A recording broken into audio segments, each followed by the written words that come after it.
India, may matinding babala mga kapatid sa China. Eto na mga tol, nagbigay ng babala ang India sa China at napakalinaw. Kung susubukan ninyo, masusubukan ninyo. Eto mga kapatid, panoorin natin mula sa WION. Sabi rito, India test next generation weapons on China front. The Indian Army carried out a major field exercise near Siliguri, demonstrating both its next-generation weapons and its battle readiness for future conflict. Panoorin natin to mga kapatid mula rito sa WION. Ngayon pang natuklasan na ng India kung gaano kahina etong mga weapon ng China, talagang hindi na sila kakabahan, hindi na sila matatakot mga tol. Lalo pang naipakita na nila rin sa harap ng China kung gaano katindi yung BrahMos nila na hindi kayang i-intercept ng China. Weapons mga tol, no? So ang balitang to ay mula sa WION. Bago natin to simulan, huwag mong kalimutan mag-subscribe. Click mo na rin ang notification bell para ma-notify ka whenever na may mga bago tayong reaction videong tulad nito. Huwag na natin patagalin pa, panoorin na natin to.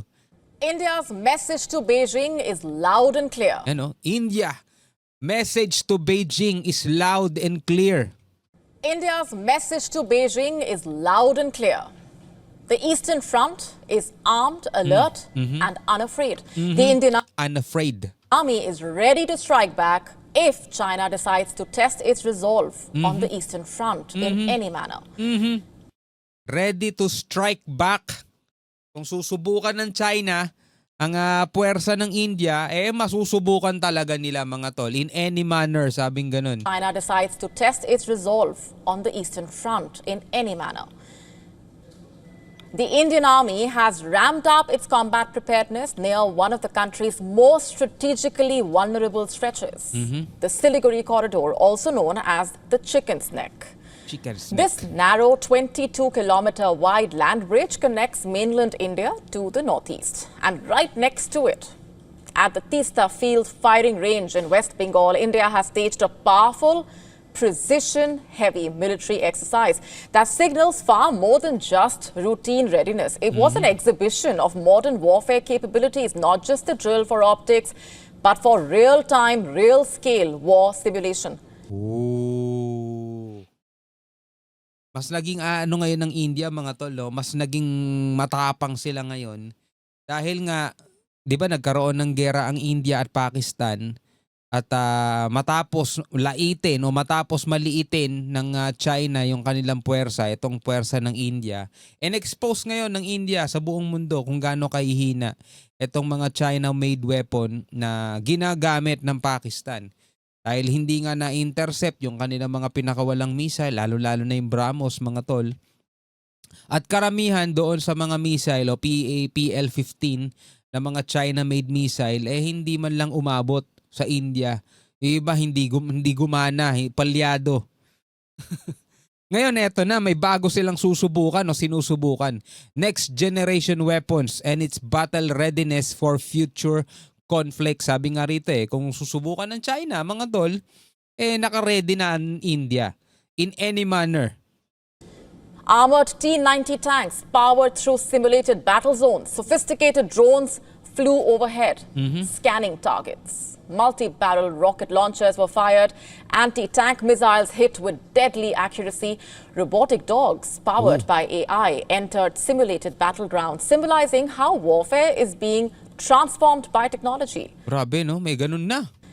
And the Indian Army also field-tested an array of high-mobility, all-terrain vehicles, agile enough to move through snow-covered passes, rocky mountains, and even rivers. But the message was not in the machines alone, of course. It was in the coordination.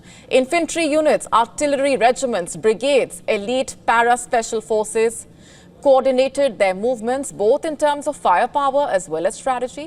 And India was not just rehearsing defense. It was preparing to seize control if provoked. Grabe, no? Sa kabila ng mga napapanood natin sa social media, 'Di ba? Well, propaganda rin na din naman kasi 'yon. Though may katotohanan 'di ba sa ibang mga lugar ng India yung parang mabilisan yung pagluluto ng pagkain. Mekos-mekos kung tawagin 'di ba? Parang madumi, sasakit ang tiyan mo pag kinain mo 'di ba? Kung titingnan mo parang napakahirap nitong lugar na 'to, daming mahirap kaya yun lang yung pagkain, kinakamay-kamay yung burger, yung pagkain na binibenta.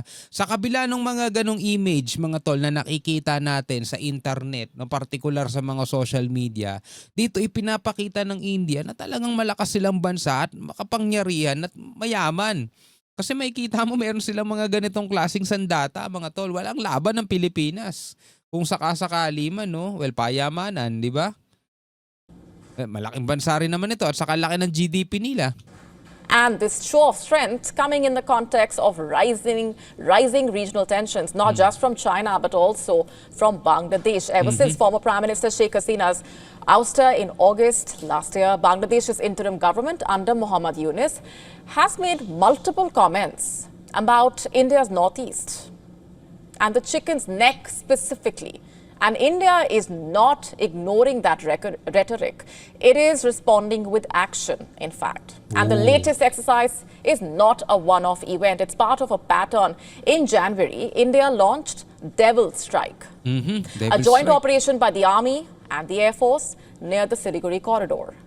In February, T-90 tanks rolled out for a live-fire exercise that lasted an entire month. March witnessed anti-tank guided missile drills by the Eastern Command of the Indian military, again at the Teesta range. And now, this latest war simulation has set a whole new benchmark for battlefield readiness. So, talagang naghahanda sila at nire-ready na nila for future conflicts. Diba? Wala namang may gusto na magkaroon ng mga ganitong gera. But kung nakikita nga natin, di ba, yung mga nangyayari sa napakaraming bansa, sa napakaraming lugar, mapapaisip ka rin, halimbawa, ikaw ang presidente, ikaw ang prime minister, o ikaw ang humahawak dito sa isang bansa na alam mong mayroon ka ng kaalitang bansa ng mahabang panahon na katulad na lang halimbawa nitong India, saka China, di ba nag-aagawan sila ng teritoryo din. Lalo pa ngayon na natuklasan ng India ang kahinaan ng China. Oo, magaling lang sila mag-flex. Ang galing nila mag-show off. Ang galing nila magpakita na napakalakas ng puwersa nila, napakarami nilang ganito, napakaraming ganyan. Nung nasubukan na sa aktual na labanan, ganyan pala kapalyado yung mga gamit nyo, no? Meron lang kayong quantity pero wala kayong quality. Parang ganun, mga tol. Diba? So ngayon, eto na, ipinapakita ng India, handa sila. Diba? Handa sila, mga tol, at hindi sila takot. Unafraid nga sa umpisa pa lang ng video, diba, sinabi na nila. At nagsasagawa na sila ngayon ng mga ganitong klaseng war simulation kung sakasakali mang mangyari yung future conflicts na kung tawagin nga, mga kapatid. No? Kasi nakikita naman natin sa panahon ngayon, hindi na imposible magkaroon ng mga ganitong gera. Ito nangyari na nga sa Pakistan at saka sa India. Diba? Nangyayari pa sa Israel, sa Yemen, sa Houthi, diba? Ganun din, ang labanan pa rin nagpapatuloy sa Russia saka sa Ukraine. O ngayon, eto naman, no? India, China, Pakistan, Taiwan, Philippines. Ang dami, no? Kaya kailangan, mga kapatid, ng Pilipinas is manatiling handa rin at laging naghahanda tulad ng mga ginagawa nating mga balikatan exercises. Diba? Kasi tulad nito mga bansang to, naghahanda na sila.